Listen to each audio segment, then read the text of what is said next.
عاملين ايه؟ يا رب تكونوا بخير. اللهم صل وسلم وبارك على سيدنا محمد وعلى اله وصحبه وسلم. النهارده انا هعمل معاكم فراخ مشويه سليمه، مش هنقطعها المره دي زي ما بقطعها كل مره وبشويها في الفرن واتبلها بتتبيله مختلفه. النهارده هعملها معاكم سليمه بطريقه كويسه جدا هتعجبكم وسهله كمان، وطعمها بيبقى خطير جدا جدا. هنشويها في الفرن مش على الفحم ولا حاجه. انا معايا فرختين متوسطين الحجم. لازم الفراخ المشويه احسن حاجه تجيبيها الفراخ المتوسطه، ما تكونش اكبر من 2 كيلو. يعني انا جايباها الواحده 2 كيلو الا ربع. بتبقى كمان طعمها مسكر جدا وبتستوي معاكي بسرعه. خلاص حسب ما انت عايزه بقى الفراخ اللي انت هتعمليها براحتك. عايزه تعملي فرخه 2 3 عزومه فراخ براحتك خالص. التتبيله بتاعتنا اللي هتبقى معاها ايه بقى؟ معانا بصلتين كبار، ورق لورو، وفصوص توم. كام فص توم كده بس، 5 فصوص توم. معانا كمان مش عايزين طماطم كتير، عايزين 2 ثمرة طماطم بس، وفلفل حامي. الفلفل الحامي طبعا حسب الرغبه زي ما انت عايز. ومعانا كمان فلفل احمر، شايفين شكله جميل ازاي. 3 قرون فلفل احمر وقرنين شطه. معانا كمان التوابل بتاعتنا اللي هنحطها على التتبيله دي. معلقه ملح كبيره، ومعلقه فلفل اسود كبيره، ومعلقه كمون وكزبره وبهارات فراخ. هنعمل ايه بقى في كل الحاجات اللي معانا دي؟ اول حاجه هنعملها هنضرب كل المكونات دي في الكبه. بسم الله الرحمن الرحيم. هنضيف كل المكونات بتاعتنا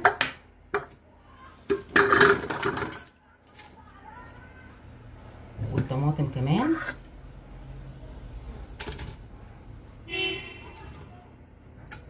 وهنقطع بقى الفلفل بتاعنا ده. الفلفل الشطه زي ما قلت لكم حسب الرغبه، بس هو بيديها طعم جميل جدا يا جماعه. اما بيكون طعمها مشطشط كده وحلو تبقى كريسبي كده وطعمها لذيذ يعني. ممكن تحطي يعني لو مش عايزه يعني كتير تقللي شويه، تخلي مثلا قرن شطه واحد بس.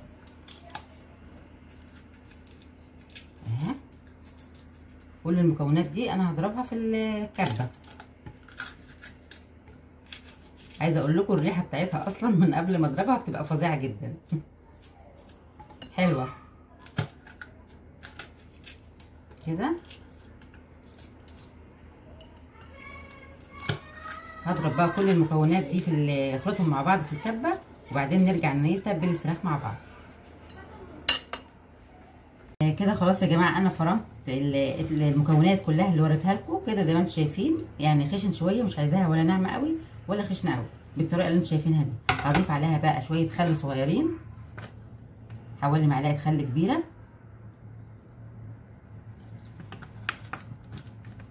طبعا التتبيله فيها شطه، مع صوابعي بتبقى بتتلهلب من الشطه بصراحه، لبست جوانت عشان كده. بسم الله الرحمن الرحيم. شويه زيت صغيرين. الزيت ده جميل جدا مع الخلطه يا جماعه، ونقلبهم كويس جدا.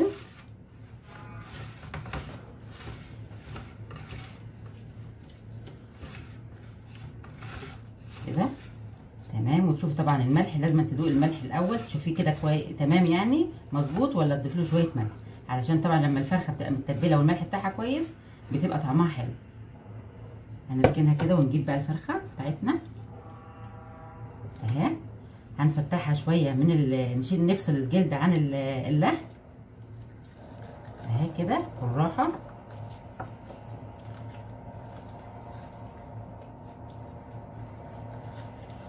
زي ما انتم شايفين لحد فوق كده، لحد الرقبه من فوق، عشان احنا هنحط التتبيله بتاعتنا هنا من جوه كمان. هنبدا بقى ناخد من التتبيله ونخليها جوه الفرخه كلها لحد الاخر كده اهي. نتبلها من كل ناحيه، من عند الوراك بتاعتها كمان، ونحط كمان في قلبها شويه من التتبيله كده تمام. ناخد التانية كمان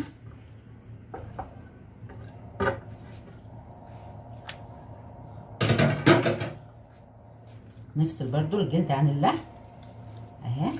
سهله جدا.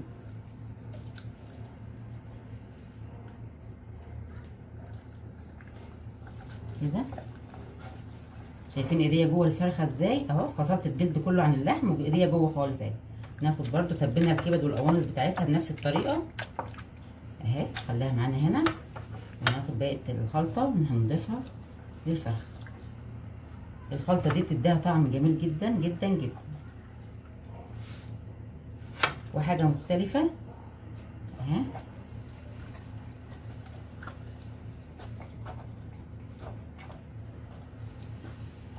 طبعا هنركن بقى الفراخ في التتبيله بتاعتها دي لمده ساعتين او 3 او 4، كل ما تسيبيها فتره طويله بتبقى طعمها لذيذ جدا كمان اهي.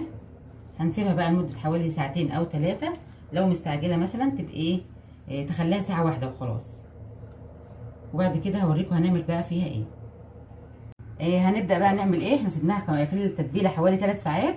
هنبدا نعمل ايه. انا عندي حامل من الحوامل دي، يعني عندي منهم، يعني انا بحطهم في الفرخه على طول، يعني بجيبه من المحل بتاع اي محل عندك هتلاقيه بتاع ادوات منزليه، هتلاقي عنده الحوامل دي. هحط لكم واحده في فرضا انت ما عندكيش حامل، مش هنعطل وهنعمل برده الفراخ. هنعملها ازاي. هنجيب بطرمان عادي بتاع ازاز بتاع مربى زي ده كده، اكيد كلنا بنجيب مربى في البطرمانات الازاز دي. هتمليه ميه بس ونحط عليه الفرخه بتاعتنا عادي. انا هعمل واحد كده وواحد كده عشان يبقى اللي ما عندوش حامل من ده هيعمل في البطرمان الازاز ده. هتلبسي بقى الفرخه للحامل كده، سهله جدا اهي. بتبقى الفرخه رجليها مفتوحه كده وما فيهاش اي حاجه، والتتبيله بتاعتنا عليها عادي، ونحط الكبد والقوانص برده بتاعتنا معاهم. وكمان الفرخه التانيه هنعملها في البطرمان كده زي ما انتم شايفين اهي. هتلبسيها برده للبطرمان كده. بسم الله، سهله جدا جدا مش هنغلب. بس طبعا البطرمان اعلى شويه من الحامل، فبتبقى هي المهم اهم حاجه يعني ان الفرخه تركز على الحامل او البطرمان بس كده اهي زي ما انت شايفه. ونبقى قايدين طبعا الفرن بتاعنا على درجه حراره 240. وهنعمل ايه بقى.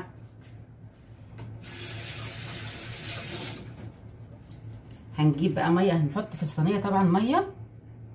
بسم الله الرحمن الرحيم. ميه سخنه بقى دافيه شويه براحتك يعني خالص، اي حاجه يعني. هنحط حوالي نصها بس ميه عشان الدهون طبعا كلها تقع في قلب الميه دي، هتديكي شوربه حلوه برده، ممكن تستخدميها تعملي بقى اي حاجه. حوالي نصها ميه اهي بس كده.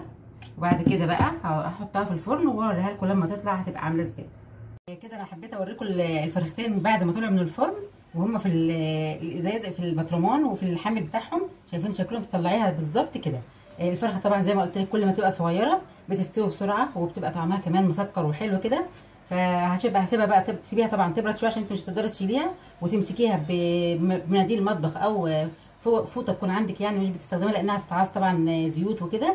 وتحطهم في طبق التقديم، وهحطهم في طبق التقديم واوريهم لكم.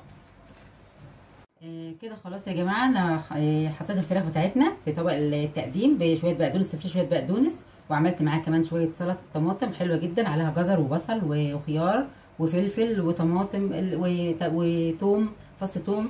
الصلصه دي بالذات لازم تهتمي ان هي تبقى موجوده معاكي على طول في كل يوم في رمضان في الفطار والسحور. وعملت كمان شويه رز بسمتي، طبعا انتوا عارفين انا بعمله ازاي. عملت الرز البسمتي قدامكم كذا مره. وهعمل كمان شويه ملوخيه كمان خضراء او ناشفه اللي موجوده عندك. وبكده يبقى الفيديو بتاع النهارده كمان خلص. اتمنى يكون طريقه الفراخ دي عجبتكم، ولو عجبكم الفيديو بقى اللي ما اشتركش عندي في القناه يشترك ويفعل زر الجرس ويدعمنا بلايك علشان يوصلكم كل جديد. واشوفكم على خير ان شاء الله الفيديو الجاي. مع السلامه.